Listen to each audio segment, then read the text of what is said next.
my eye on I've got the There we go. YouTube thing up. I want to make sure that There we go. We're live. Yep, it's up in the corner. it's showing up on YouTube and that it's all connected because it's my first time. Yeah, No, I don't see anybody on the thing, but very cool. All right, man. Well, we'll be able to play this back too. So what are you laughing at, John? I don't know. Well, people will be able to play this back, so I don't want to stall too long before we get into it. But yeah, man, welcome everyone. Looks like there's 4 people in here right now, so thank you for showing up on time. You get the good couch. You get to sit on the good crushed velvet. You get the red star. Couch. Yeah, and the good seats. Yeah, essentially, and we'll probably periodically go through this and remind people why we're here, but celebrating the release of Wounds to Wishes. What is it? Tales of Mystery and Melancholy? Is it Tales from? Okay. It's got such a long title. Wounds to Wishes, Tales of Mystery and Melancholy, Dark Tide, Book 1. I think is what it is. Yeah. Well. Came out today, and it hit the number 1 for hardcover and number 2 for paperback slots in American horror. New releases in American horror. So thanks for that. Yeah, thank you for that. Absolutely. Thanks, and thank you to Joe, Crystal Lake Joe Meinhardt, for he's good at promotion, man. He's an innovator, and he cares about all his books and his authors. And this is his job, so he's got he really pushes for each release, and so thank you, Joe. It's 2:00 in the morning in South Africa, so he can't hang out here. He said he would have, but I mean, he's under the weather. Oh no! Come on, Joe. He could have sacrificed. If he was a trooper, he could be here. He's not feeling well, so. But he agreed to be on Bleeding Page podcast, so I'm gonna get him on there and talk. You'll have to record that at like 4 a.m. to make it be like daytime there. Yeah. I don't know how that works really at all. Before, no, we'll schedule it early for him. Before we got into any questions or anything, I want to do a couple things. One was I just wanted to mention how this came together, Wounds to Wishes. And then we'll get into how, the collaborative or not so collaborative part of it. And then basically, Joe from Crystal Lake Publishing sent me an email and invited me to this thing. He told me all about this idea. And he said, choose 2 authors. I don't even know if I got the sentence read before I was like, Bob Ford, John Boden. Right away. I knew. I knew that we would fit together really well, whether we were writing our own thing or whether we were writing together. And we've been talking for 2 years now about doing something. Sounds about right. That we hope to do one day, and who knows when that'll happen. It's so weird. You could be working on something and then you get another idea for something else, and that comes out way before your other thing that you almost had done. It's just the way it works. It's really weird like that. But it's how that if my mic starts hissing or anything, tell me. Sometimes it does it when I bump it. So that's how that. Don't bump it. I got to, and then I sent Joe a message. I was like, this is who I want. And he was like, that's perfect, because I was going to get a hold of those guys anyway. So, yeah. So that's how that started. And I have this game to kill some time, get some people in here asking questions. I already have a couple questions right here that we'll get to, but I wanted to play this game with you guys. I guess we'll just call it Guess the Book by the Synopsis. Oh, man.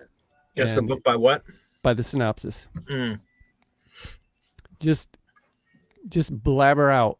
Just pipe in as soon as you think you know what it is. I've got a stack here. Oh no. Is this just for us, Chad, or is this for the listeners? Is this I would love for people to type in their answers. Yeah. Okay. That would be great. Because I have a feeling I'm gonna suck. I did not dig real deep. I mean, there are a couple in here that might stump you, but I really don't think so. If you know, I didn't dig real deep. These aren't, even if you haven't read it, you are familiar. There might be two in here that you're not so familiar with, but Because for the most part, yeah. Like when I play Trivial Pursuit and it's the sports wedge, the only answers I give are Muhammad Ali and Joe DiMaggio. So every time they ask a question, you're just like, Muhammad Ali. That's it. I'm gonna get it right once. That's it. And they're like, Bob, Muhammad Ali never played soccer games on so long that they've ended up just going, you know what? We're going to read you an entertainment question for your sports wedge, because otherwise we're just going to play for days. That's right. I'm gonna hold my glasses like an old man down on my nose, because I don't have bifocals and I don't have reading glasses, and I can't read this small print with my glasses on. So go ahead and laugh. No, I'm blind almost all the time to read anything, so I get it. So this is the first one in the little game here of guess the book by the synopsis. All right. Flooded by memories, poisoned by the deadly fallout of Agent Orange, and desperate for work, Dan Lambert kills a man in a moment of blind fear and fury. It is an act he cannot excuse, a mistake that will change his life forever. Now Dan is on the run, heading south toward the Louisiana bayous. On his trail are police officers and bounty hunters, including the most memorable and bizarre team ever paired in modern fiction. Going south. Yeah. Good job, right there, John. man. Robert McCammon. Good Gone job. south. Good job. You win nothing. You win bragging rights, John. You win a box of broken records. Yes. Yay! All right, man. Here's one. You guys will get this easy. All right. Some of these I kind of have to paraphrase too in case they give too much information. Okay. Every night it was the same. He would remain barricaded in his house, the phonograph going full blast, an ample supply of whiskey on hand. But he could never forget that they were out there, waiting. Go ahead if you want to say it. That's I Am Legend. I Am Legend. Richard Matheson. That's the same edition I have. Yeah? Yeah. Puddin is on fire tonight. My brain's not full of anything important. This was given to me in 1985 by my dad for Christmas. And then years later, I don't know what year it was. It looked like maybe, I gave it back to him like years later because he couldn't find a copy like this anymore. And I wasn't really a reader. I don't even know if I'd read this yet. And so I just gave it back to him. And then, I gave it to him on his 52nd birthday. So this is like, a decade and a half later or so. And then I signed it to him, and then he gifted it back to me once I started, I had been finally reading and stuff for a while on my 38th birthday. So it was like back and forth. That's cool. Yeah. Yeah. It's probably my most treasured book just because, he gave it to me probably 10 years before I even would read a book. I just did not like it, man. Armand Rosamilia. Let's see how many Boden can get in a row. No cussing, please, John. Yeah. So good. All right, man. Let's see. How about this one? All right, here we go. September, a beautiful New York editor retreats to a lonely cabin on a hill in the quiet Maine beach town of Dead River. I don't want to say that. Awaiting her sister and friends. Nearby, a savage human family with a taste for flesh lurks in the darkening woods, waiting for the moon to rise. Off season?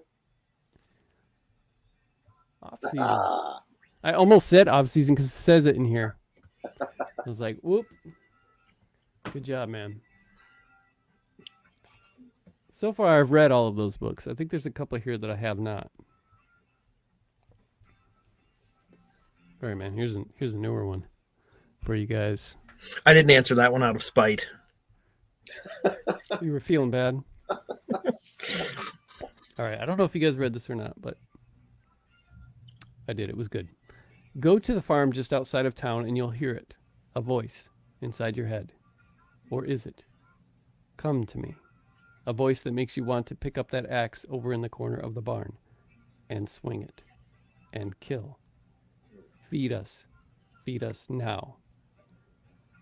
And I don't want to read the last line or it'll give it away unless I have to. Is that newer? Yep. Is that Pearl? It's Pearl. By Josh Malerman. I have it I have the first edition with the different title. I was kind of like, wait, is that? Oh yeah, I wish I had that one. I love that cover. It says on this the day of the pig, I think is what it is. Yep. Yeah.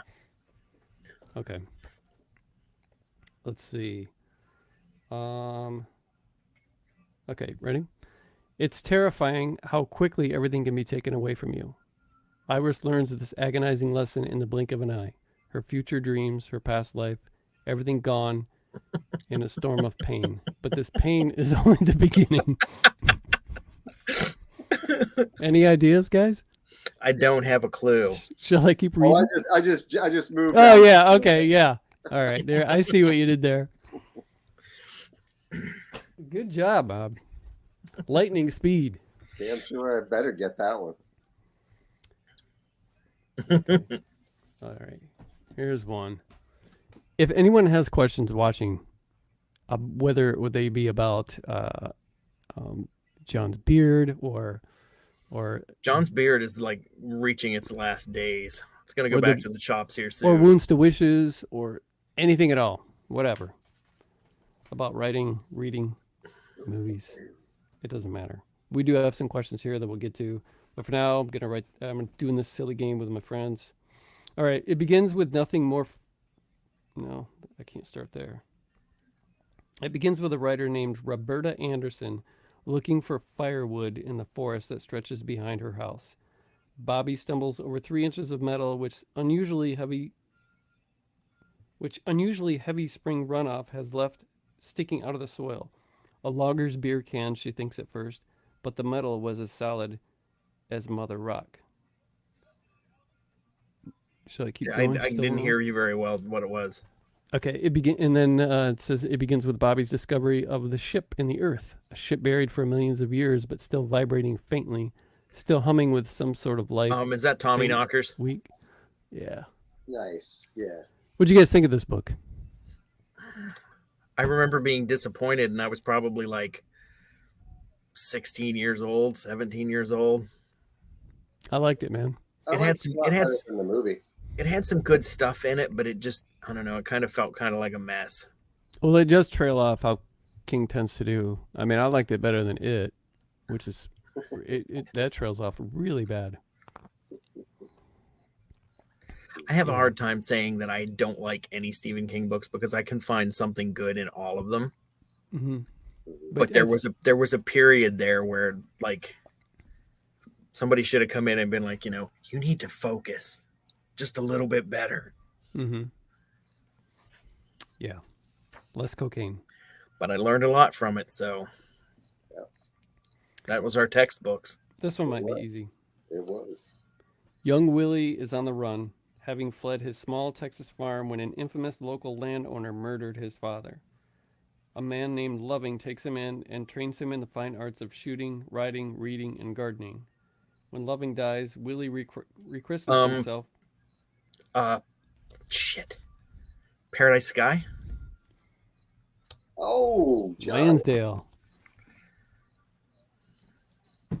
I'm reading Don't ask me anything important because I can't tell you. I'm reading this right now, and man, it might be my favorite. I mean, I've only read 3 other Happenlander, but this might be my favorite so far. I'm not sure. All right, man. Got a few left here. How about this one? The world will end in a myriad of ways. Meet Alan, harvester of souls. Witness rebirth in an old junkyard. Behold murder and chaos and revelation. Nightmares swirl and bait. Insects scurry. The dominoes are all in line. That sounds like that might be a very collectible book. You think so? Well, I mean, I know if you were can't get it. What would you call this book if you wanted to collect it? What? What would you call it if this is a collectible book? What do you mean, what would I call it? What's the name of it? I'm not going to... I want Bob to guess this one. Okay. I got nothing. I'll continue. The dominoes are all in line. The world It's right will there, end. Bob. The world will end in bloodstains and beauty. Watch sweet little children in sacrifice. Gaze up at the living clouds. Follow the St. Vitus dance of the damned. Screaming sights and faithful mutiny. The dominoes are falling down. Nope, I told you I suck at this. No. You just lost a friend, Bob. I think. Yep, we're done. We're over.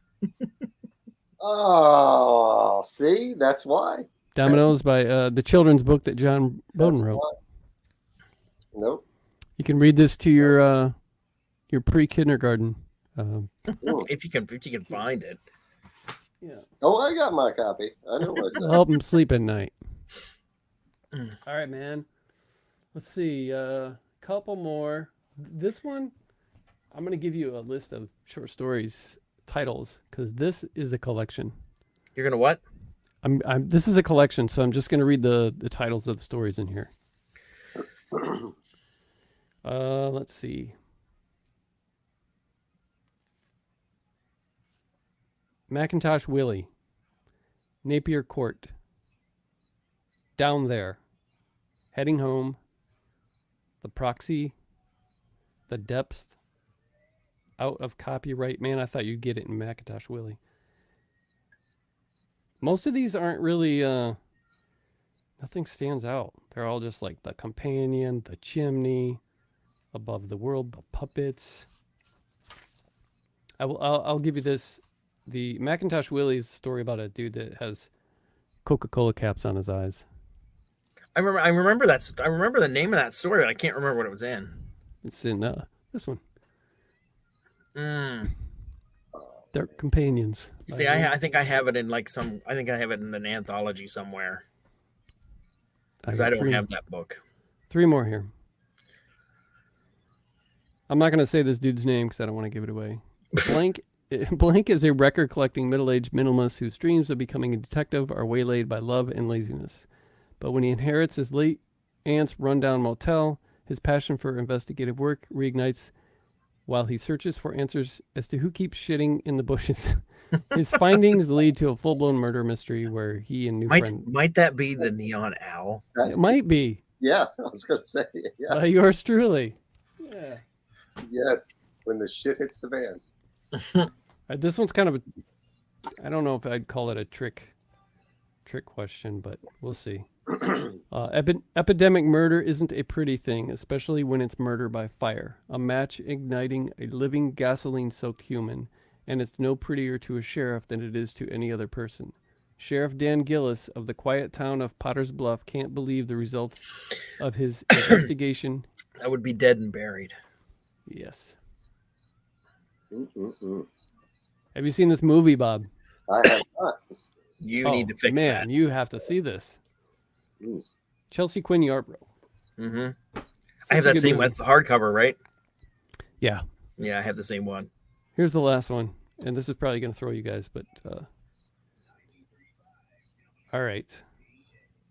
Kanye West attempts to reanimate a moribund hip-hop scene only to come to the conclusion that his music is so powerful it should be used to reanimate the dead.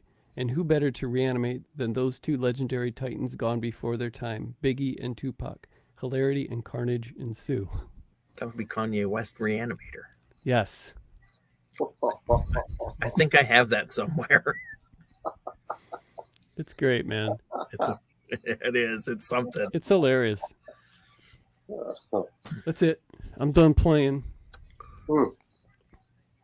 Savage game. Armand says, love that book. Better be a long series. I think he's talking about the Neon Owl.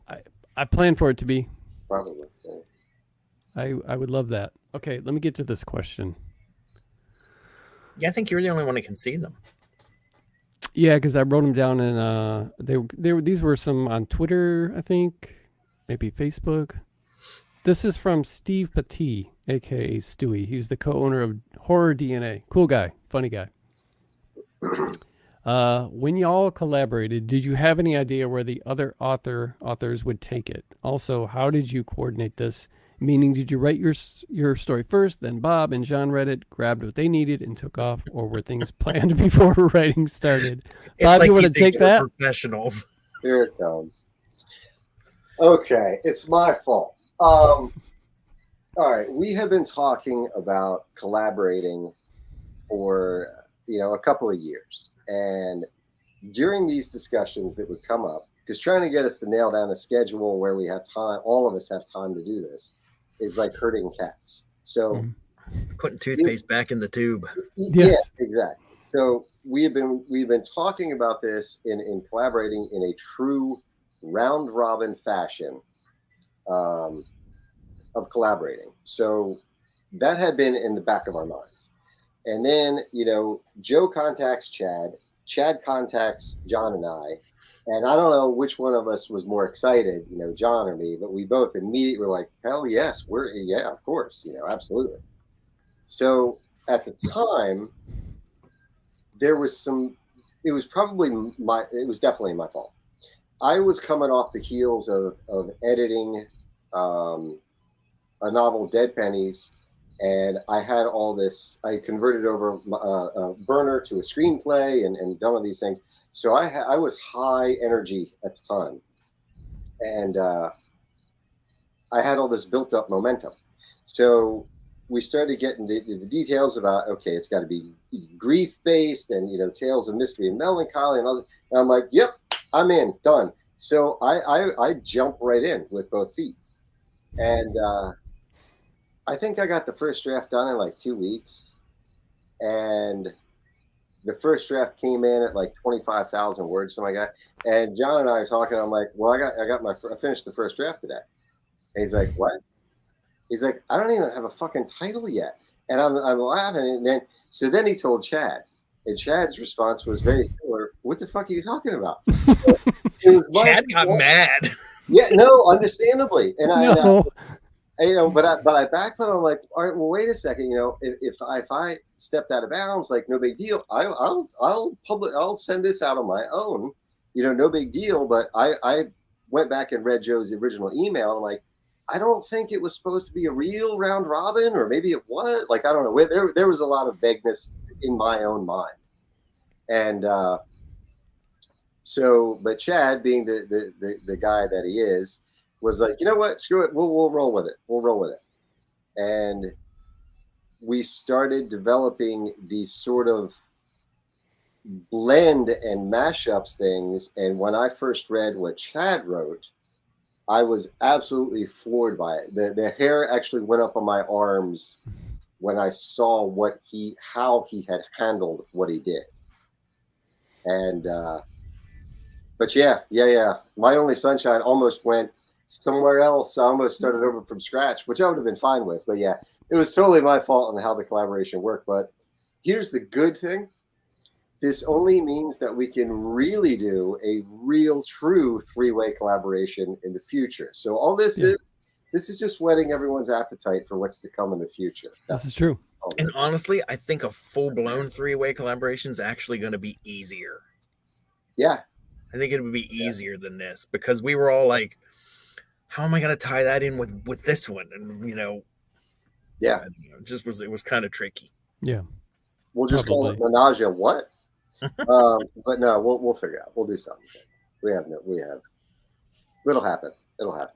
As a matter of fact, today, I think it was today, I saw a review for Wounds to Wishes, and it was kind of funny because they had complimented Bob on, they essentially thought that he did what I had done. Like, he used my protagonist as one of his antagonists. That's because of the order. That's why. Could be. Yeah. Could be. Yeah. And then John, Was that the guy where he said you'd have to that my connections weren't as out there? I'm not sure. I'm not Because sure there was a who said review it. that was just like, the connections between your two are easier to spot, I think is what it said. But Yeah, I mine have weren't seen one quite like that as before. easy to figure out. Yeah.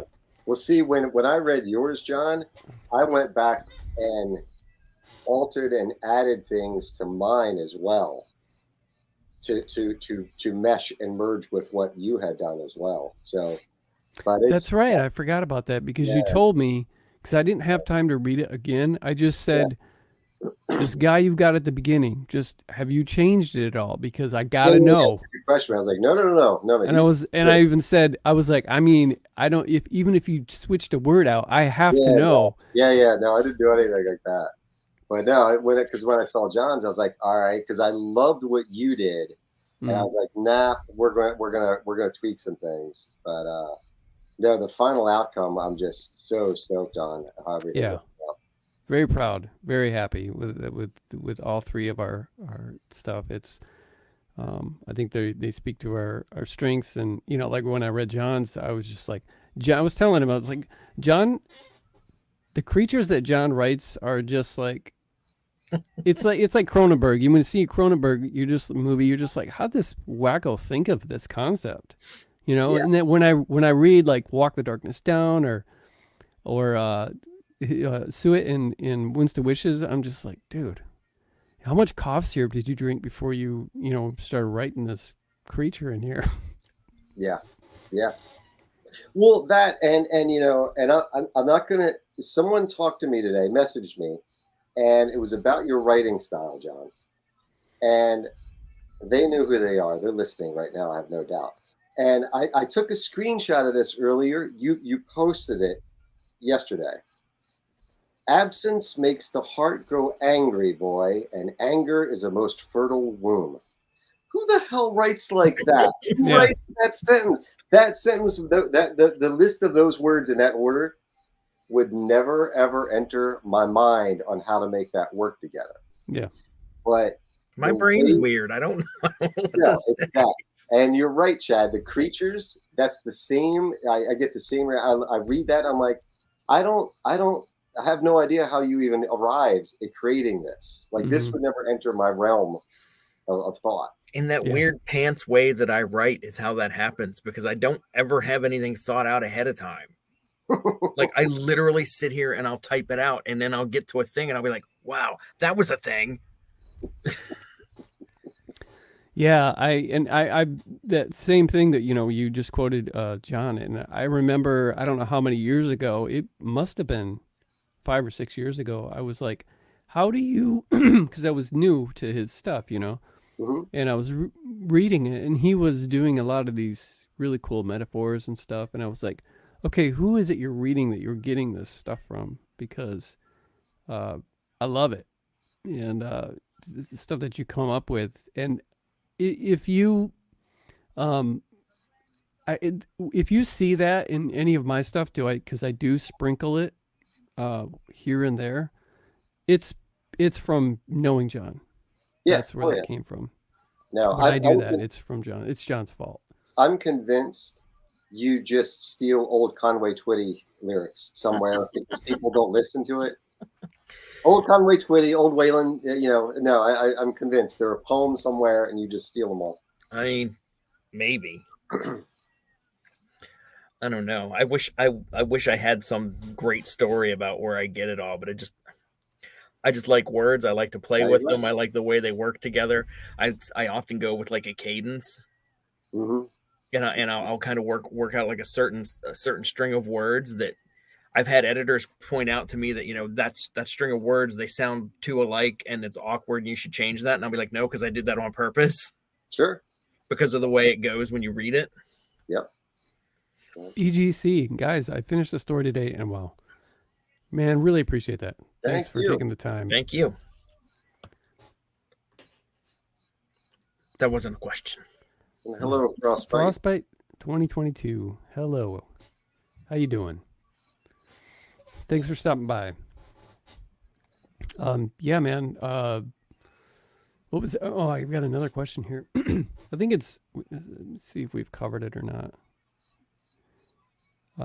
Oh, I guess it's for me, but we can all answer this, and I don't know that we can even really answer it because it's so far different. But the question is how different and or similar, and this is from Devin Goff. How different and or similar was this collaboration compared to past collaborations with other authors, i.e., Boden, Meyer, West? I think we kind of covered that. I mean, it was a collaboration, but it wasn't. It was like you know, Mhm. Bob wrote his. I looked at it. I had an idea already about writing a story. There's a movie. I don't know if you guys have seen it by Philip Seymour Hoffman called Love Liza, and it's about Philip Seymour. Have you seen it, Bob? Yeah, it's brutal. Yeah. Brutal Um, movie. that's if it weren't for that movie, I probably wouldn't have written this story. I just love that idea, but I wanted it to get. I liked the idea darker, you know. Mhm. And then of course all of the bucket list adventurous, kind of city shamanistic voodoo stuff that happens in it. But the concept of just simply not being able to bring yourself to read someone's last words, the reason why they may have done what they did, and will it ruin you? Will it answer questions? Will it raise more questions? And just the idea of so yeah, I kind of got the kernel of that from there, and then yeah, just reading Bob's story and being like, well, I can have the challenging part for me was to have a guy that's disliked in your book be loved in mine. So that was I guess if all else fails, just blame it on drugs, So that's that's what I did in mine. So, but yeah, that was you guys both collaborated with each other and with other people. If you want to talk about the difference, I don't know that because it wasn't like a full, usual collaboration. Like you're writing this thing, I'm writing my thing. I don't know how much of an answer we can give, but I don't know. We just go without a net, don't we, Bob? Yeah, you and I do. It's completely without a net. I mean, other collaborations, have been a little more. They've been loose, but a little more refined as far as the overall direction. Yeah, John and I, man, we it's just sort of a free flowing river. It Sometimes, literally will start with a sentence. Like I think yeah, Rattlesnake Kisses started with a news clip he sent me, yeah, and then I wrote the first yeah, chapter, and we went from there. yep, yep. that's And it, awesome how the ball just how things snowball. and we just play games with it. Like I Yeah. think I ended like 17 chapters with, and then they opened the door, Your and name Bob was got mad. cursed. Your name was cursed so many times in that span of a month. That's funny. Um, which, yeah, I don't know, but I gotta say, talking about our future true collaboration, that I'm real stoked about. I think that'll be a ton of fun. Uh, I don't know, I was thinking about it earlier today. I don't know. Do you guys know of any other three authors that have done a true sort of collaboration in such a way? I know my friend Jay Thorne was involved with something that was written by like 9 people, I think. And I haven't read it. It's probably a mess. I think that he admits that it might I be a mean, mess. the only other thing I know that's close. What's that one? Something Flatiron Road or whatever that was like Ketchum and all those guys. Yeah, that was Hmm. a while back. That was like a hot mess though. But what I Yeah, think that was a charity thing or something, wasn't it? maybe, but that was a similar. It was a ton of people involved in There were that, at least like 9 or 10 of them. something like that. But it was a mess. It was just. I mean, Yes, I yeah, have it because it's something to have. But yeah. I think But I mean, I yeah. think I think we'll be able to be loose and tight at the same time with our story direction. I think it'll be fun. I think it'll be a blast. You guys need to finish Sal. John and I need to finish Hobo. And Yeah. then, Which is going to be hard because every time Chad and I actually start to brainstorm, we reconfigure the entire thing well, every time. thankfully we did the other day. We were like, I was like, hey John, I think we should do this thing different. And by the way, this is getting boring. And he's like, yeah, I think it is. He's like, what if this happens? And I was just like, it just opened up the floodgates of like this Sure. 15 I can't think of it on my own. I have to be talking to somebody. this 15 20-minute conversation of it changed the whole direction of the book. It got super exciting, and it went from this is going to be a cool super sad book to this is just going to be just all kinds of everything. And then yeah, it's like, oh, can't wait. I'm doing another collaboration right now, and I've got the habit of just like my collaborator of just filling my plate with as much crap as Sure. Sure. Keeps you busy, and it's good when things finally get out there and you're able to share all the hard work. Mm-hmm. But it can be stressful too. Let's see. By the way, Frostbite 2022. Thank you very much. Appreciate that. Armand says he's got a question for my wife for John. Yes. John, are you still a huge fan of Wargasm? Of course. I've never heard them. You would like them. They're like one of the best. I don't know, if bands. you and Armand like them, I probably wouldn't. It's like late 80s New England thrash. That's what it is. Oh, okay. Well, maybe I would. You'd probably like them. Okay. Yeah, I might then. I'll have to check them out. I may have checked them out. I might even have them like on a playlist on Spotify. I've got like a different genres, playlist stuff. I don't know. Might be in there. But you'd probably like them. Yeah. They're not butt rock, as you say. Yeah, you and Armand, man. Sometimes. Guys. You can barely hide your jealousy. So, I had another question for you guys, but I can't remember what it was.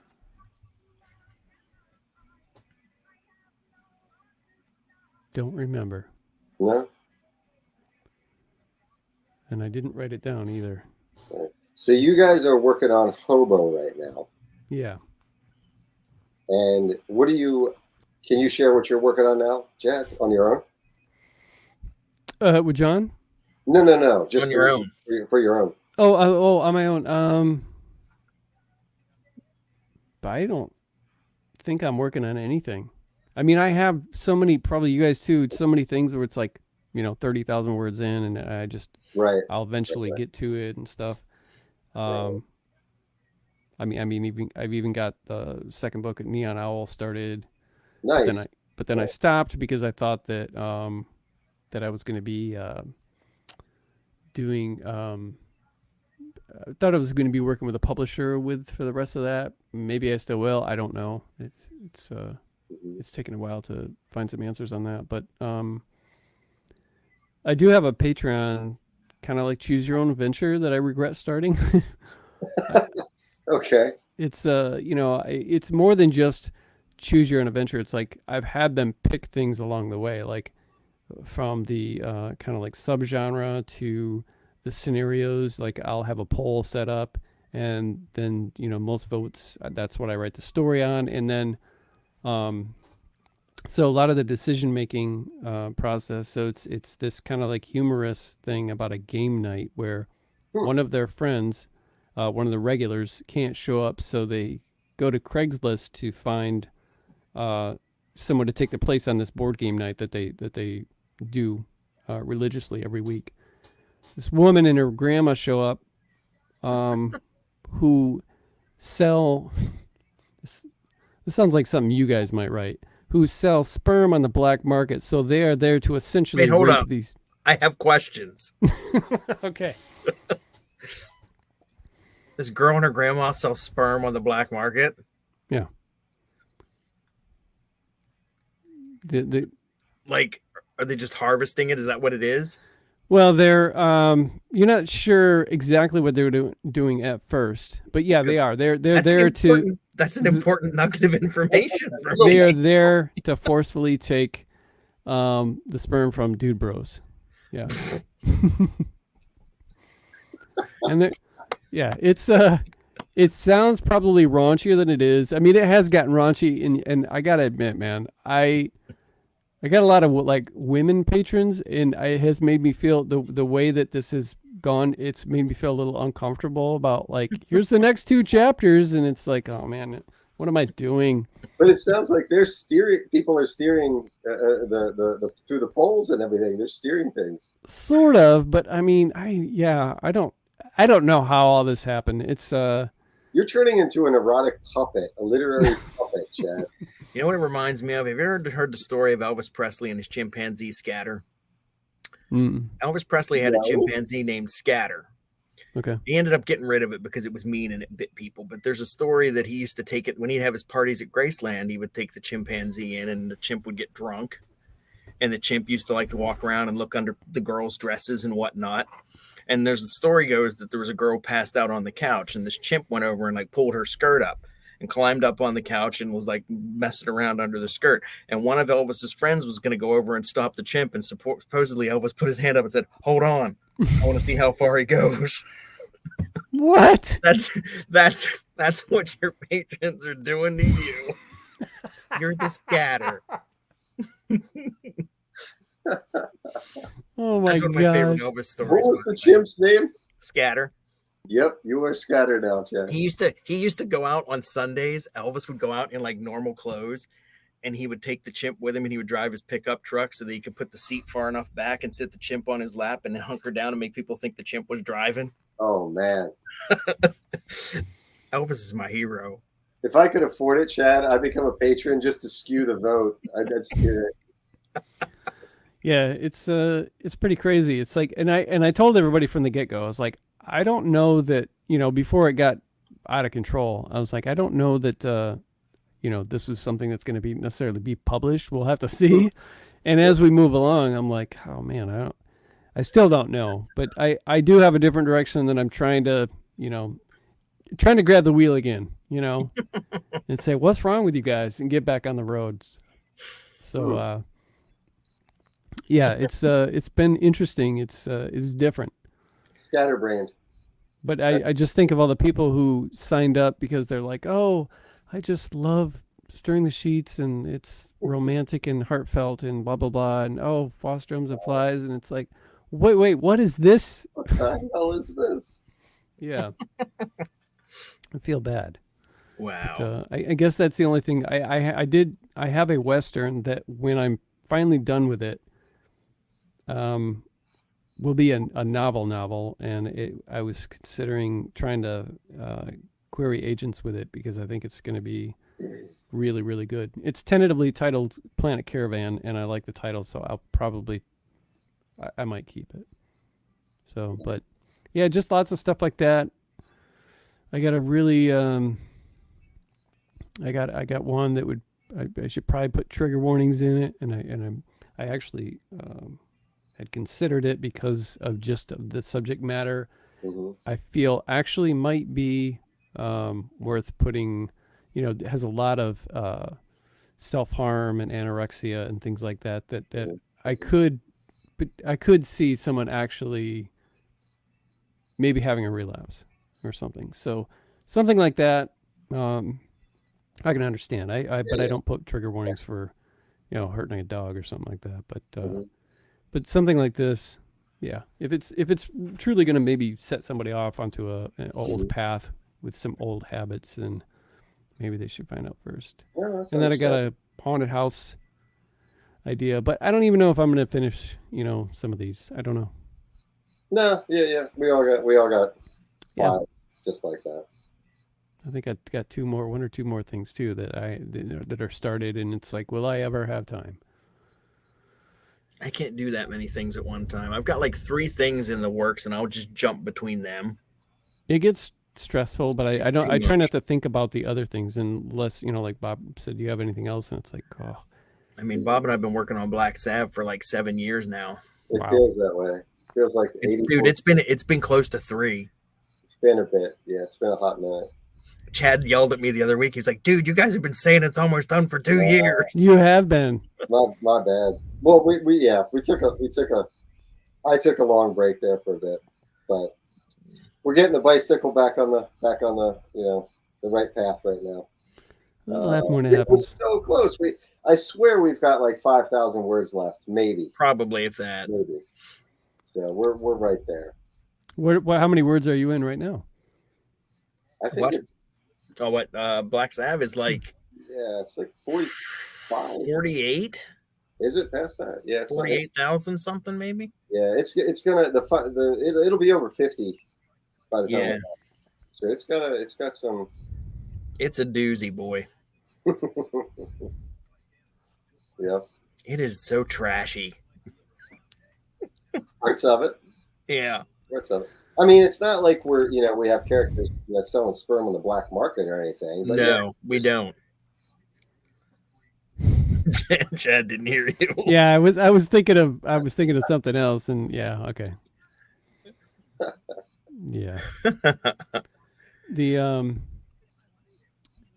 yeah, I was thinking too. I wanted to mention. I thank people for putting reviews on Goodreads and Amazon. And I did want to mention a little something about Amazon reviews and the importance of them. I know that a lot of people say that reviews are for the readers, and that's true. But I do know that a lot of these readers, because we know a lot of them personally, and now with the internet and stuff, everybody is so reachable, and so you have acquaintances and relationships with people. And I know that a lot of these readers, they're doing it for the authors as well as for the readers. And sometimes you can have a book, like I could have a book that has nearly 1,000 reviews on Goodreads, and that same book will have like 200 on Amazon. And I just wanted to mention that I can't break all the science down, but I do know that if you're doing that for the author as well, as far as writing reviews, even if it's just saying book good, book bad, whatever. Or now you can even do a review on Amazon with no words. You just put basically a rating. That is so helpful on Amazon for a number of reasons. One would be Amazon's algorithms and how they can tend to start to do a little promotion for you. Nobody really knows how that works. There are other things like BookBub. If an author's trying to get a BookBub deal, they will look at your reviews for that book. And if you don't have a certain amount, they're usually not even going to look at it.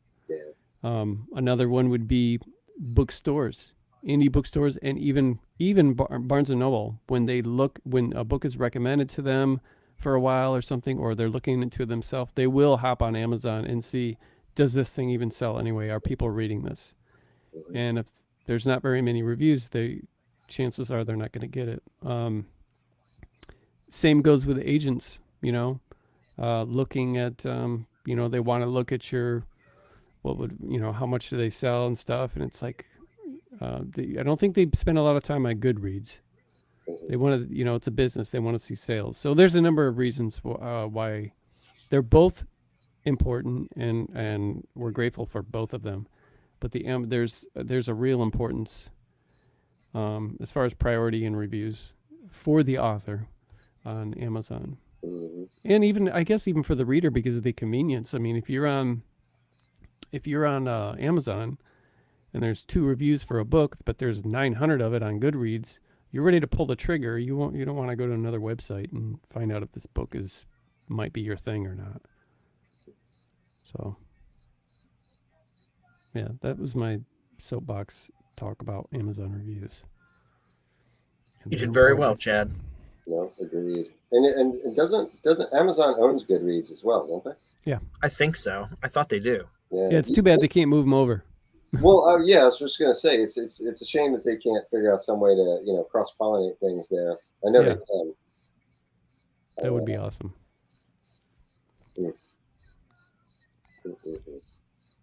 I don't understand Goodreads. It's hard. It's not very user friendly. You've got to deal with the invisible librarians. You know, you gotta. Yeah, Can that's you put my new book cover on here, and can you yeah, fix this for me? And that's a strange facet of putting your books. That even as an author, you're like, what do you mean I have to ask someone to add yeah, that book? Like, that's yeah, Dude, I've added Spungunion to my my books, the author page thing in there twice, and it somehow always ends up not on there. Like when you go in and look for me, like all the books come up, but like that doesn't come up as one of them. Neither does Walk the Darkness Down, and I've added that one before too. It's kind of a pain in the ass. Mhm. You have to keep chasing stuff. It's like I've tried to get them to remove. There's a book called Klondike Playboy that has nothing to do with me. I didn't write it. It's old. It's before I even started writing. I bought that because I thought it was you. Did you really? Yeah. But it that's comes a up great name for a book. both Amazon and Goodreads have it with my stuff, and I'm always like, yeah, it's not. No, that's not me. Well, you should Anyway. write one then called Klondike Playboy. I should, but I won't. You can't copyright titles. Has it Or got a the lot name. of good reviews? I don't know. It's like something about some Arctic explorer or something. I don't know. No. If it's got a lot of reviews, write a sequel.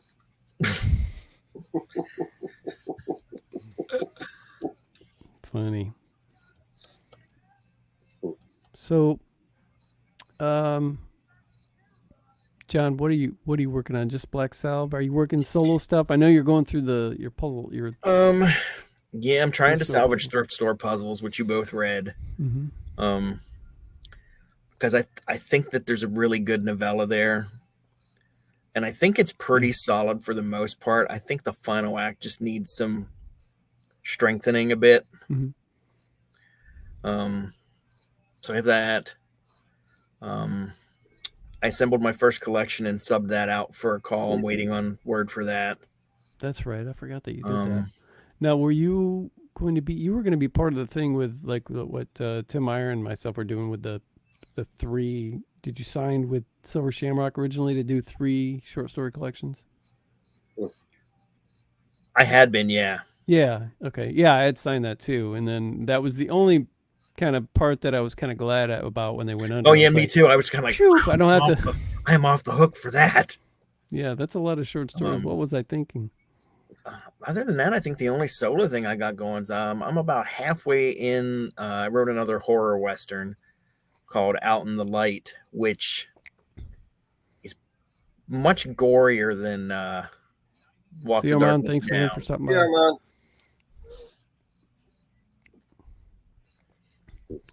Yeah, But it's about halfway there. I stopped I stopped it to move on to other stuff for a bit. I don't think I have anything else outstanding. Just the projects with each of you yabos. Yeah, I don't know that I'm gonna. I think I may have mentioned it before, but kind of going a little bit more toward. I mean, doing a lot of the same stuff I'm doing, but since my stuff feels a little bit more literary, like maybe trying to market it differently, get a bigger, better, a bigger readership. Especially with stuff like Neon Owl and even Skullface Boy. It's like I can't find. I mean, people have read it, and I've gotten reviews and stuff, but it's hard to market certain things like that to. I bet Lansdale went through that when he wrote the Drive-In, and then he's like, "Okay, now here's my westerns and my crime stuff." Yeah, sure. So, sure. And he probably still has issues with that. I was just thinking the other day about how who was it that just had a. There was an author, I can't remember what book they had. There's an author that's not new, but they had written something. Oh, okay. I don't want to say who it was, but there was a crime book that was just in the vein of a lot of the stuff that Lansdale does, and it's gotten more attention than any of Lansdale's books have ever gotten. Cool. And I'm not exactly sure why that is, but I wonder sometimes if Joe is always played by the beat of his own drum, and he's a punk rocker through and through. I don't care what he says, his punk rock ethics, and I think he knows it's hurt him, you know, just by going dipping his feet in this pool and that pool and everything, and It's because only hurt him if he's not happy. this is true. Well, I mean, it hurt him as far as like maybe could have been more successful or something. Mm-hmm. But I mean, if you're happy doing what you've done, yeah, then but there's no hurt there. writing like that was something that I was from day one. It was like, I'm not going to be I don't want to be like a horror author. I want to write whatever I want to write.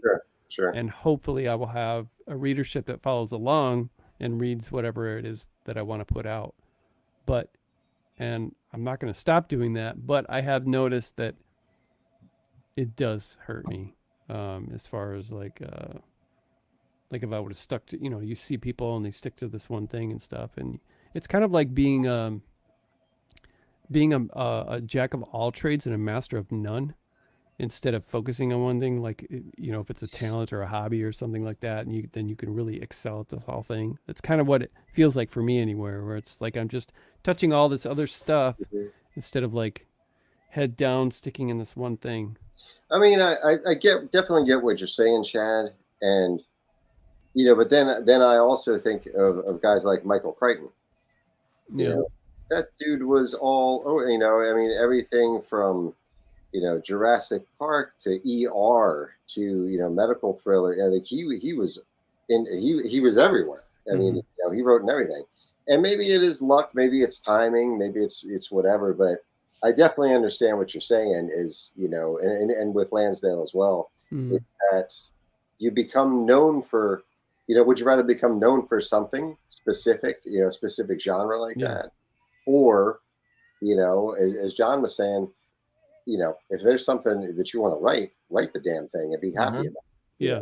And that's kind of how I mean, I've always leaned more toward horror and dark crime and the underbelly and things like that. That's kind of what I enjoy being drawn to. Yeah. But at the same time, I'll probably have about 20, 25,000 words into a much more literary type of thing that is set in the late 70s, and deals with a lot of racial tension type of things in a small town. And there's no horror element in that whatsoever. But the idea, the concept drew me.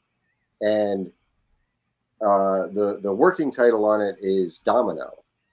And it deals with a young black teenage girl who finds an abandoned white baby. And she hides it. She protects it and she hides it. But that's just an idea that occurred to me. And I was like, you know what? The more I thought about it and sort of jotted some notes down, I was like, I really kind of dig this concept. And it's not horror, but I know I'm going to have a blast when I work on it, and commit to it and write it full time. But I understand what you're saying. But at the end of the day, it's like, screw it. I'm just going to write what I want to write. Yeah. But if you want to shift more towards that for a wider audience, dude, you roll with it. Understandable. I totally get that. Yeah. In a way, though, I kind of feel like, I mean, like your loyal readers, you're like the people that like what you do regardless. You kind of feels like you're underselling them a little bit. No, you know what I mean? I know that they're there. I know that they're there. That's not the. Yeah. They're gonna buy whatever you write. Yeah, I don't know. I guess it's strange anymore when you think you've got it figured out. Somebody comes along and then they sell just a ton of stuff, or they're I don't know. It's this whole thing is just it's weird. You think like I was saying, you think you might have it all figured out as far as like how to market your book or the audience. And then you see something blow up and you're like, I didn't know anything at all. Yeah, and then you see something blow it up. Like LaRocca's book, who was with a publisher that we were familiar with in our circles, but it wasn't like a big small press. And then they put this book out, and it's like, well, how did that even happen? Yeah, and I've seen other stuff like that, and some of it is, I know some books get controversial, and people want to find out their curiosity. They're like, why is this so divisive? What are people hating about this? What are people Sure, loving so sure, much sure. about this? And then you've got, books like Womb, Duncan Ralston, where it's like the hot chip challenge. Can I get through this? Can I handle this? And Right. it's like yeah. I mean, and I'm happy for the success. I'm not Sure. sounding bitter. It's just like, and I know that I'm not one of these people who I think most writers that I listen to a lot of podcasts and watch interviews, listen to interviews, read them, and I would say most authors are like, if I couldn't write, I would die. I have to write. I'm not like that at all. When I write, I enjoy the finished product, but the getting there is a chore for me, and it's not something that I'm always really in the mood for. And I'm like that with painting. I can't stand painting. I really can't stand it, but it stresses me out. I'm a perfectionist. I'm always like, that sucks. I need to fix this and stuff. And sometimes I look at a paint. I think I only have 2 on my wall in here because I don't like hanging my own crap up. Mm-hmm. It's have like one right constantly here above reading my your desk. own book, and you're thinking, Yeah. oh, I could, Sure. Sure. I just get bored with it. But yeah, I don't like the process, but man, do I love it when I can say, check this out. And then see someone else enjoy it. Right. That's what I get off on. I don't necessarily get off on the writing part of it. I like the writing part of it. I get really burnt out on it really quick. I mean, I'm definitely not one of those people that can write every day because a lot of times, I work weird hours. Yeah. I'm always borderline exhausted. And if my brain's just not there for it, then I'm just not there for it. Right. Mm-hmm. But I mean, I love to write. But I also am not, if circumstances demanded that, you don't have time for this anymore, you need to focus on like your job and whatever else, keep the bills paid and whatever, I'd shut it off in a heartbeat. Yeah. Mm-hmm. Because that's where my responsibility lies. Mm-hmm. Mm-hmm. As it should. I mean, writing is fun. I love it when people read the stuff that I wrote and they dig it. I like working with, like-minded friends and whatnot. But at the end of the day, it's about taking care of what you got to take care of. Yeah. Oh, yeah. I hate the first 3 paragraphs after I sit down. The first 3 paragraphs are the worst of the bunch, mentally, because some days, I can't wait to sit down and write. Other days, when it's like, I got to get this done, but I got to sit down and do this. Those first 3 paragraphs are like pulling teeth. And then you're not talking about of the whole book. You're talking about of your day. Right? No, of the day, of that writing session. But I usually have my headphones on when I'm writing. After I get past those first 3 paragraphs, then the whole world vanishes. And I'm in it. I'm in that moment. And as long as I can stay in that zone, absolutely love it. Absolutely love it. It's like dreaming, Mm-hmm. And depending on what music I have on, a lot of times I will close my eyes and listen to the music and type to the drum beat of the music. That part I absolutely love.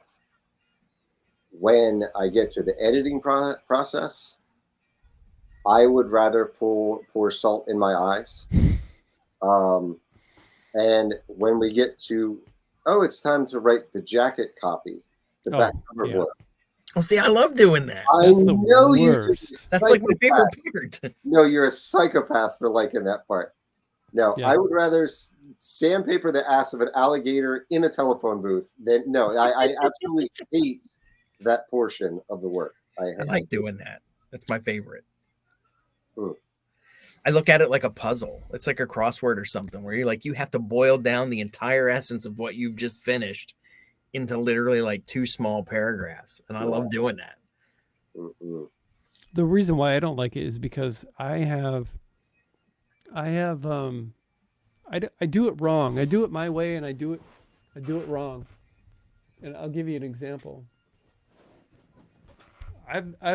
When you look at people who, particularly self-publishers, which is who, a lot of my stuff is self-published. And as cheesy as some of the stuff that they do, they're doing it for business reasons. They're doing it because this is what sells. Mm-hmm. So when you're looking at books in dystopian books or urban fantasy, they all look the same. They've all got the chick with the magic swirling around her with the tight leather pants. And then there's pretty colors, and the post-apocalyptic stuff has the dude or the chick with a kind of like either a profile or like their back is to you, and then there's this destroyed city in front of them, and they got their arms down and maybe a bow in one hand or a gun or something like that, and they're they're trim, and they all look the same, and they've got bad titles, the Whatever Chronicles or the whatever, stuff that's been done to death. Mm-hmm. But essentially in the title it says this is a post-apocalyptic series. The title or the cover immediately says the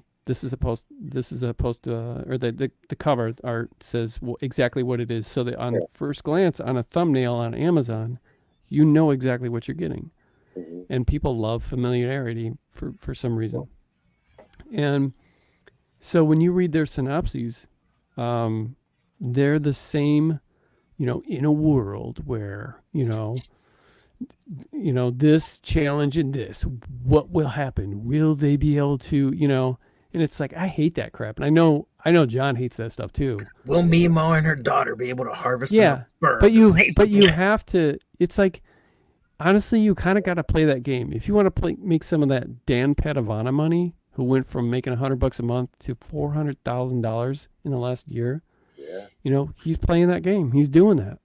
And some people can do that, and they're cool with that. The example that I gave is probably a perfect example, because it's why I shouldn't maybe write my own back copy sometimes. An elderly funeral home worker struggling with the loss of his wife finds an unnatural attraction to a corpse at work resembling his late bride in her younger years. And then that's all. But it doesn't say a lot, but that's what I'm attracted to. That's why I pick up. I remember I paid $3.99 once for a short story on Kindle, because I read the synopsis and it was so basic and so simple, and it just said an old man becomes obsessed with a photograph of himself. And I was like, what do you mean? Why? Why is he obsessed with this photograph? What's going on with this photograph? An old man? And so I bought it, suckered right into it. Well, why was he? I can't remember. I did buy it and I read it. This was like 6 or 7 years ago, and it was good, but I can't remember why he was obsessed with it. But I'll never forget that synopsis, and it was from a self-publisher, and I was like, it was short and simple. It asked me, it forced me to ask questions, but people aren't like that. Most people aren't like that. They want to read the back copy and know exactly what they're getting, and they're okay with that, that typical, in a world followed by, will they survive? What will be left of them? Now this, and I was listening to you, Chad, but I was laughing inside at the same time. That synopsis: an old man becomes obsessed with a photograph of himself. Mm. My mind immediately went to the John Boden who wrote the Klondike. What was that? Klondike what? Klondike Playboy. Playboy, yeah. Klondike Playboy. If Chad and I pulled out a photograph and said, John, what's this photograph of you? And it was a photograph of you holding up a copy of Klondike Playboy. You're presenting prompts, Bob. You're presenting story prompts right now. You know it. Well, we're too busy for that. Shame on you. I know. It's awful. I don't know. We just do what we do. That's what we do. Yeah. I'm torn between having this artistic integrity and being a sellout that does all these things that I can't stand. Having book covers that say exactly what it is, instead of having something that just looks cool and someone goes, what is that? Yeah. I would entertain doing like selling out more if I could produce quick enough. But I mean, since we've moved, I think I write a lot more than I used to. Yeah, you are. but I still am never going to be, I'm not going to be Chad where I'm like, you know, I wrote 2 books this year. That's like, I can't Well, they do are it. short books, so it's They are easy to short. do. But I mean, I don't know. Supposed to have 2 more out. I was supposed to have one out in June, and then Tor Nightfire has had Bruises on a Butterfly for Someone's 14 going to months snag now. That's a good one. Yeah. Almost 15 months. Yeah. But I do the same worrying that I mean, I worry about labels too. Like, a lot of times I think that I'm only really even remotely tangentially horror because it's too weird to be not. Right. But a lot of the horror ties in my stuff, Walk the Darkness Down, I guess, being the exception, it's like fleeting. Mhm. Like, I don't really think Spun Gunyon was horror at all. No, I guess dark fantasy, but Just if you weird. put it in the dark fantasy category, there are expectations, and that book would not meet those expectations for someone who regularly reads dark fantasy. Right, because there's no dragons or swords or magic. I mean, well, there kind of is, but Yeah. I think It'd that's be- part of what my problem is. My stuff it doesn't really kind of fit. I mean, Skip took Spun Gunyon because he said it was Bizarro, and it is. It totally, I see how it fits there. But I don't think it's Bizarro enough for like the Bizarro nuts. Right. You know what I mean? Yeah. But it is an undeniable John Boden tale. You know. Yeah. I mean, it is. It's a great story. It's a great book. That's my favorite, actually. Is it? Yeah. Mm-hmm. Yeah. I thought it was like a Leonard Skinner version of Homer's Odyssey. I'll take that. Mhm. And now that I think about it, I would be one of those guys that loved writing all the time if all I did was write sequels to Skullface Boy. If that was just my career, was just writing Skullface Boy all the time, I would. Do you get people ask you for that a lot? Do people ask you if you're going to ever write a sequel to that? I mean, yeah, sometimes. I mean, and I've I get thought people about asking me about Jedi, and I'm just like, no, not really. I mean, Right. that was the summer I was 13. I pretty much wrote it all out there for you and added some weird stuff. I don't really know how you can do a sequel. Right. Sure. Yeah, I've been asked actually about writing a sequel to Fosterums and Flies, and I'm like, if there's something that's not worthy of a sequel, it's that book for sure. Yeah, I mean, that was the story right there is and told. done. Yeah, there's nowhere to, That fucking book made me cry 4 times, Bob. Same. 4 times. Yeah, that book floored me. I no, that hit me when I wasn't expecting it. Yeah, that was great. The only one that made me cry Nice. more than that was Westlake Soul. That I don't cry when I read books, but actually, no, I can think of 2 books that I teared up.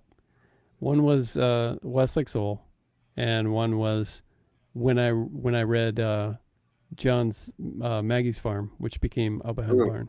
Mm. The end, man. I just, Mhm. that's why we kept it. Yeah, that was my completely first intact. thing when Chad was like, we want to, can we expand that? And I was like, we are not touching the ending. Yeah. Yeah, I would have argued with you if you wanted to change. No, I the would ending. never. I cry all the time. I've Westlake Soul wrecked me. Foster Homes and Flies has wrecked me. Odd Adventures with Your Other Father by Norman Prentice. Have you ever read that one? Mm-mm. Oh my God, I ugly cried at the end of that one. Really? So good. I mean, I cry all the time though, so I do too, but movies. For some reason, I'm books just like don't one of do those it. guys. I'm completely in touch with being sensitive like that. Yeah, I'm currently reading a book called, it's a collection called All That's Lost by Ray Cluley. He's a British author, and there's a story in there called In the Wake of My Father that I just stopped reading it for a couple days after that one because it just destroyed me. Sure. I was like, I got to walk away from this one for a couple days because that one hurt. So good though. John and I have toyed around with, barely. I know that he still kind of protects it, but we have toyed around with some ideas about a sequel to Up Behind the Barn. I pitched some to him recently, and I think I thought about one. Like, I didn't shoot it down immediately. I was like, No, because people have said that in reviews and stuff, would like to either see it expanded or, and I can understand why they do that, but at the same time I was like, you don't know John and I very well. We don't, we don't want to, spoon feed everything that's, Sure. Sure. But that is I think it turned out so well. But just as the one and done. Yeah, but I did pitch some ideas, and those ones he was like, okay, yeah, maybe. But that was probably a polite maybe, which really means no. No. It would be smart. I think it would sell a lot. Yeah. I haven't really considered a sequel. Well, I think the only thing of mine that I've considered doing a sequel to is The Compound. I considered doing a sequel to that called The Retreat, that dealt with one of the main characters, a guy named Calvin, who was a biker, and it dealt with his biker gang guys, in the zombie apocalypse. But at the same time, I'm like, man, I got all these other things lined up. If I get to it, I'll get to it. Mm-hmm. It's not at the top of my importance list to get to right around to that. Yeah, I don't know how much fun enough.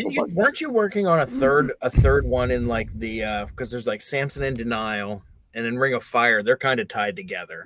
They're in the same world. The same characters, like there's one that runs through both. Yeah, but I thought you had a third one in the works. I do have that. I have maybe, I don't know. I got a bunch of words in that. It's called The Crimson Sisters, and the opening line is the fucking midget was on fire again.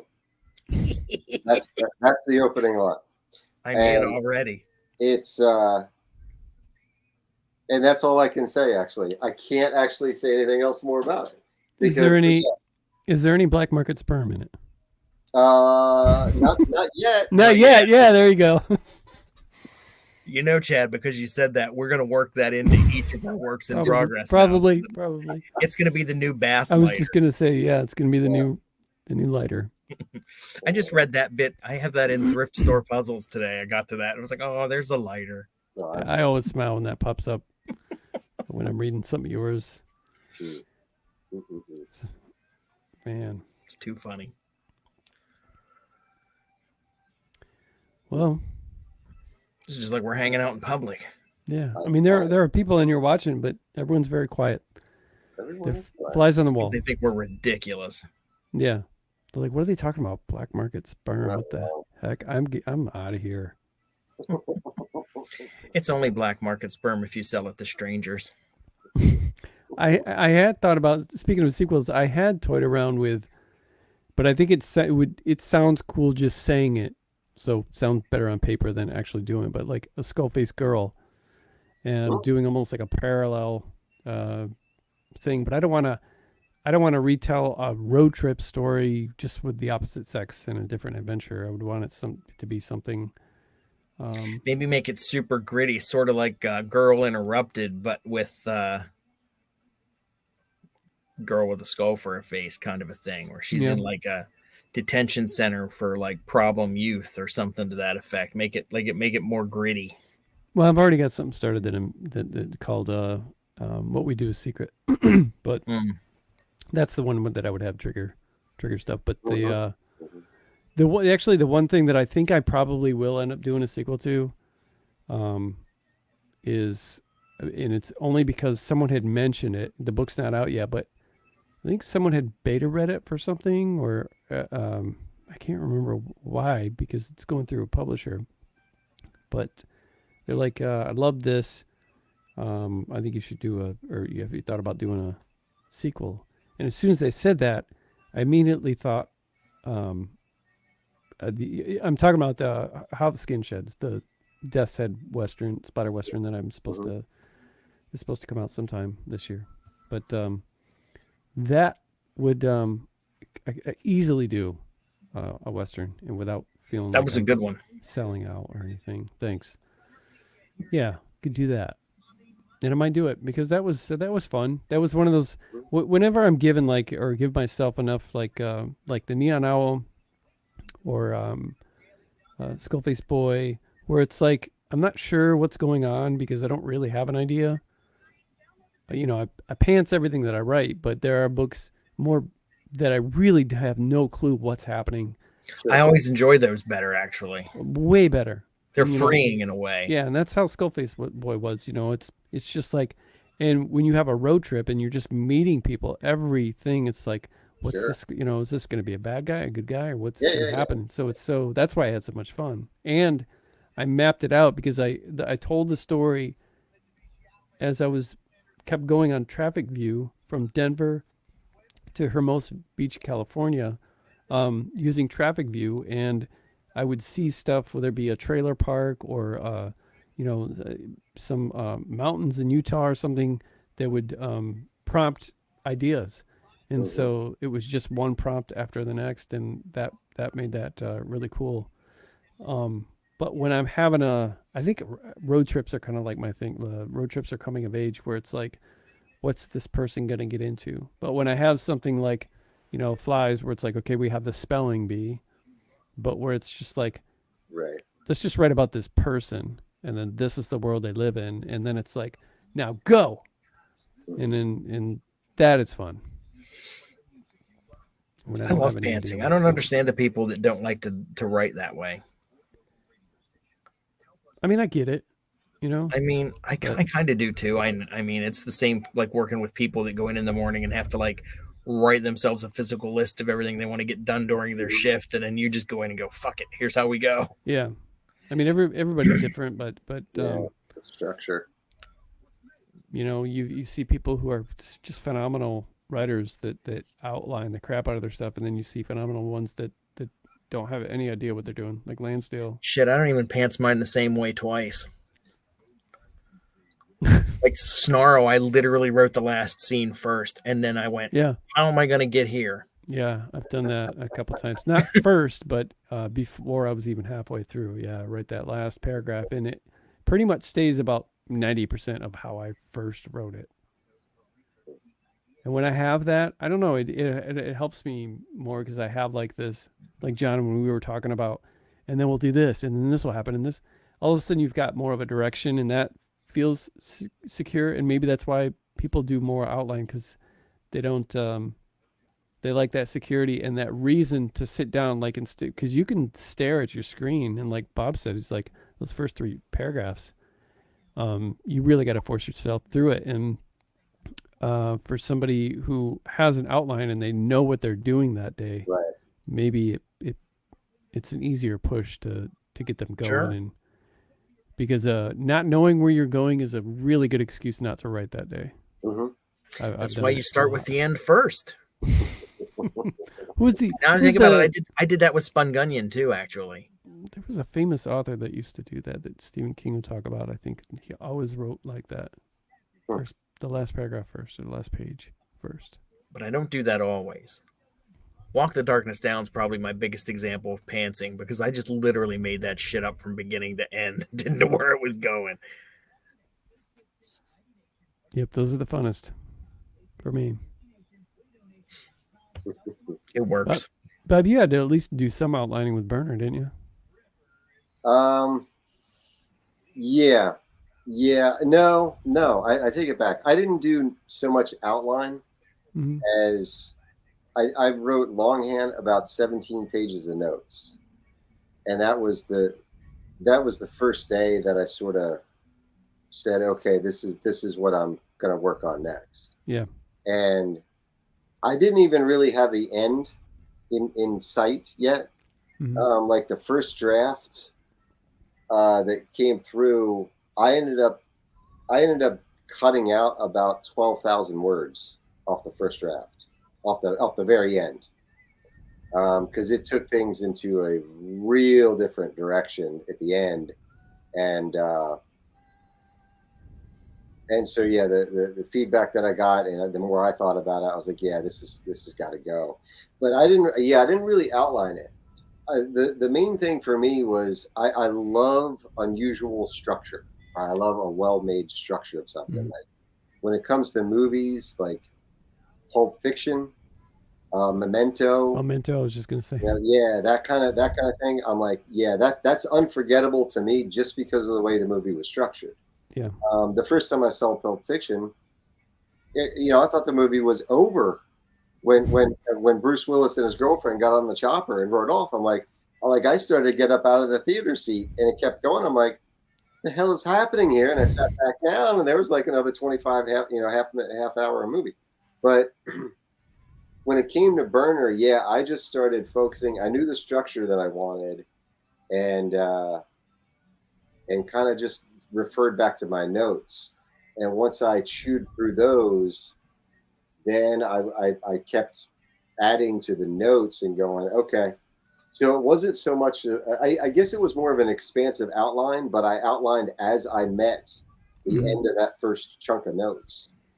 But yeah, I didn't have the end in sight when I first started writing that. I had no idea what was going to happen. I love how you structured that, and it works perfectly well. And the cool part about it is that you manage to, it goes back and forth, but you're still not allowed to breathe. It's not like it's from one intense, subplot or whatever, one intense like thing into another intense little story that's happening.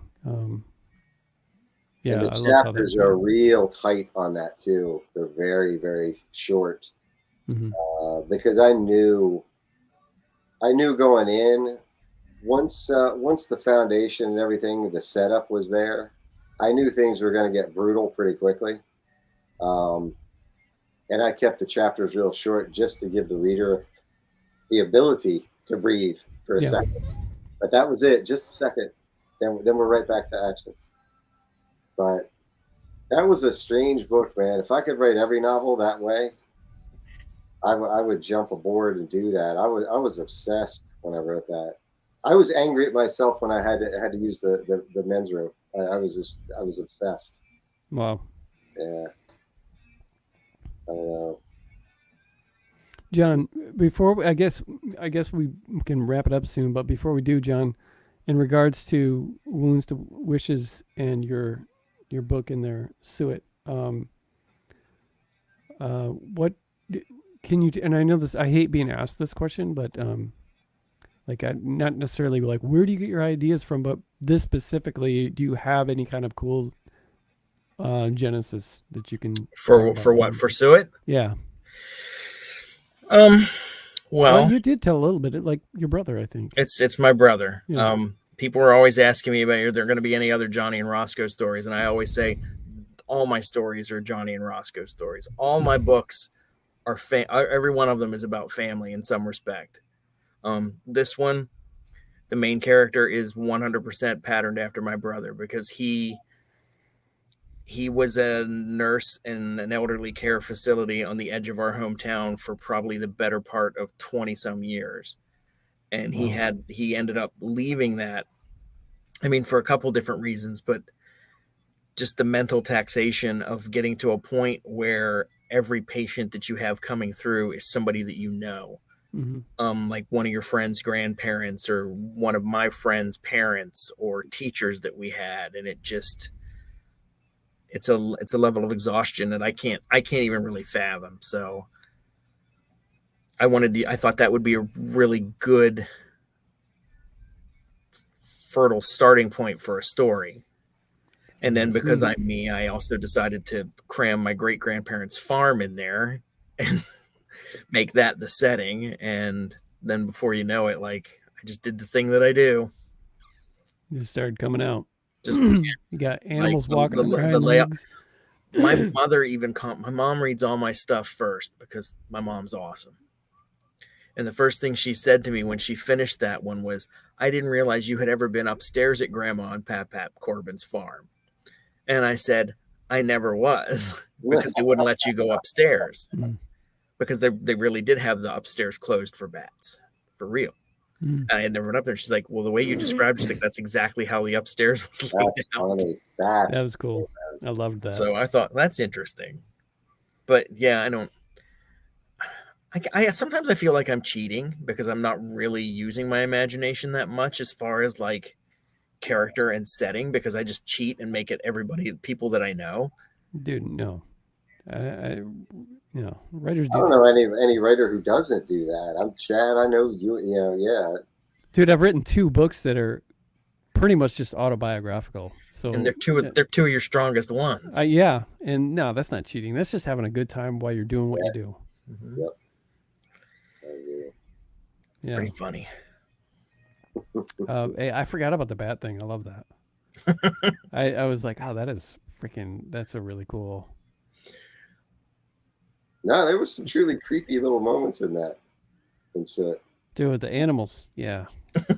I wish that when you opened the book, that gift that I shared that one day, I wish that's the first thing you saw when you opened the book is that Yeah. goat. With That was that goat wild. with that When hand. I got on Twitter and saw that, I was like, Chad, where did you find No. that? you know what? What we need? I think we might need a Dark Tides Wounds to Wishes pop-up book. Yeah. I think we can make that happen. Yeah, that would be good.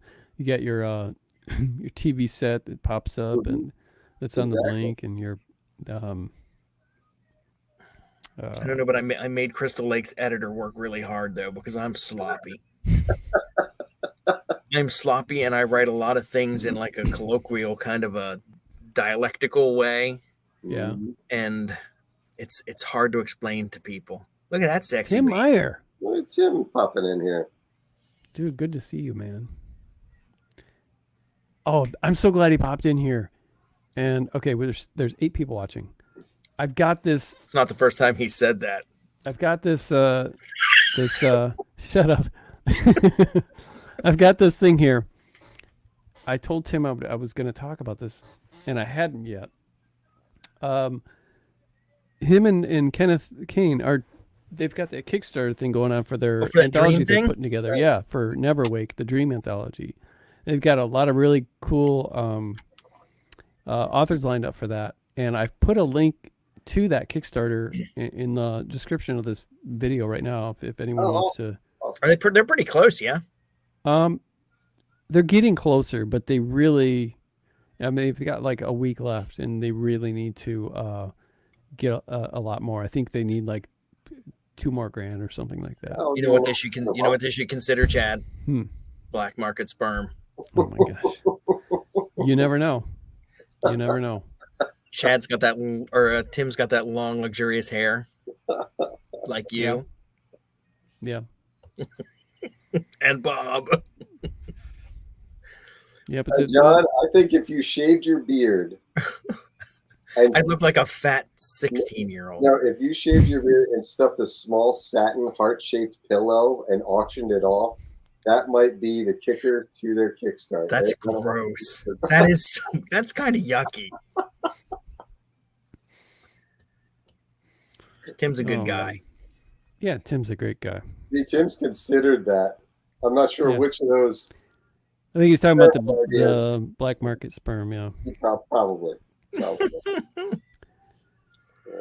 Yeah, but I would encourage, and I will admit I do. I mean, I love Tim. I want him to see this thing. I know they would put a heck of a book out. Kenneth Kane is a great editor. He's a good guy. Yeah, and he's a great guy. Together, I think they would. We did a thing at a library in Exton with him a couple years ago. Yeah, this is through Crystal Lake Publishing, so you know it's going to be good. The full lineup of authors, but it just so happens also that John and I about 3 or 4 years ago wrote the perfect story for this anthology. And we did. And when they have, and it was going to be published in another anthology, a sequel to another anthology, but I think that publisher isn't really doing anything anymore. They said it was going in, and then it's been 2 years since anybody's heard anything about it. At least. Yeah, so we're not sticking around for that. And it is absolutely perfect for this. So when they had their open call, whenever that is, because they're drawing in the awesome authors first, and then, or the invites first, I should say. And then we were going to submit it. So if they can't get their Kickstarter going, then we're going to have to wait to get this whacked out, depressing, what are some other words? Just dark. Bleak. Yeah, bleak. But that just kinda sounds bleak. like us describing everything that we've already written. Yeah, it's kind of bleak. It's kind of sad. It's a little bit surreal. It's disturbing. Yeah. It's kind of that thing we do. Yeah, and it's a throwback to the 90s too, which the kids love these days. So, yeah, a throwback to like AOL and when everybody had the internet for the first time and everything was email was new and watching videos was new, videos you weren't supposed to watch. It's a throwback to all of that. And it's made, I think it's made for this Antho, but Nice. after you get done watching here, yeah, click on that link and see all of. They got a ton of what are those called? Like Incentives, yeah, but there's perks. there's, yeah, like tiers, incentives. But there's a certain what's the word, Tim? There's a certain term that it's specifically called on. But yeah, essentially incentives and tiers. Levels, Yeah, all of those innuendos, words. hand jobs. I don't know. What are you going for here, Chad? No. Happy ending.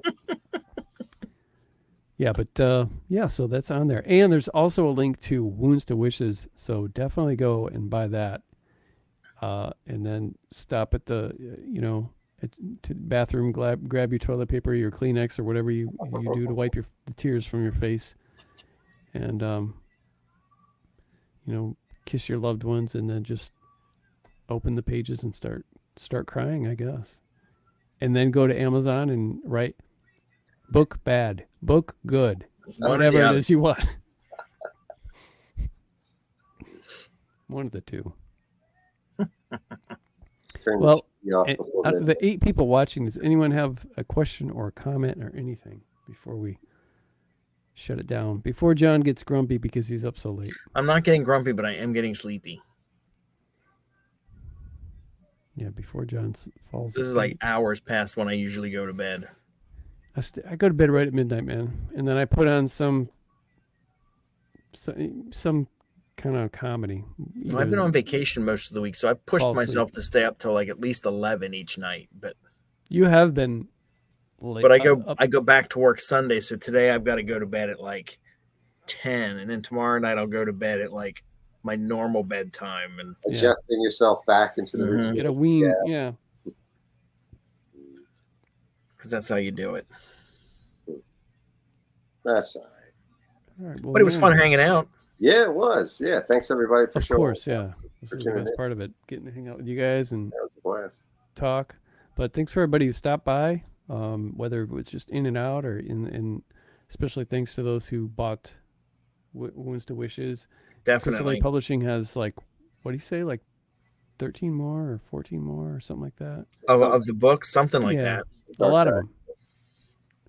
Yeah, a whole lot of them coming up. And Meinhardt told me some of the people that he has lined up, and well, wow. So it's going to be cool. Beardley McBeardson. Chad, you're my hero. Wonder who that is. I honestly don't know. Did you think it was Beardley McBeardslin? Did you think it was Mr. Weirdbeard? I don't know, but I've seen him at the meetings. At the meetings. So yeah. Oh, here's another friend right here. These people are popping in. We're trying to leave.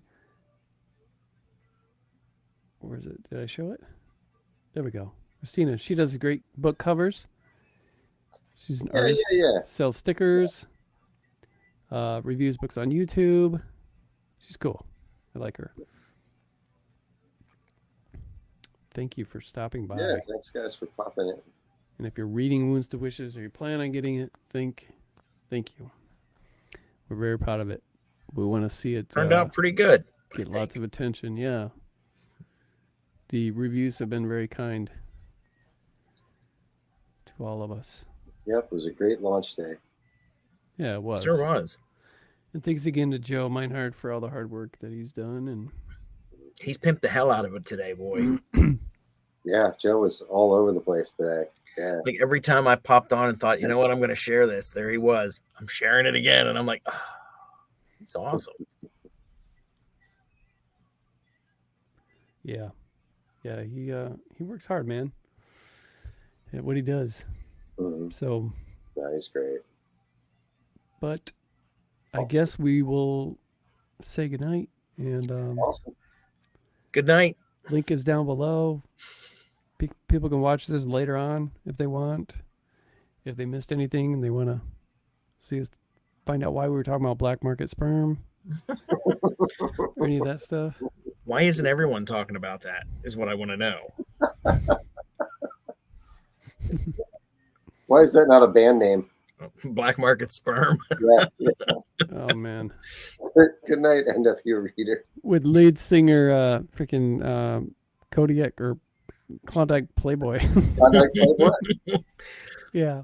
I would totally go see Klondike Playboy and the Black Market Sperm. That's the best band name ever. Hell of a lineup. Oh man.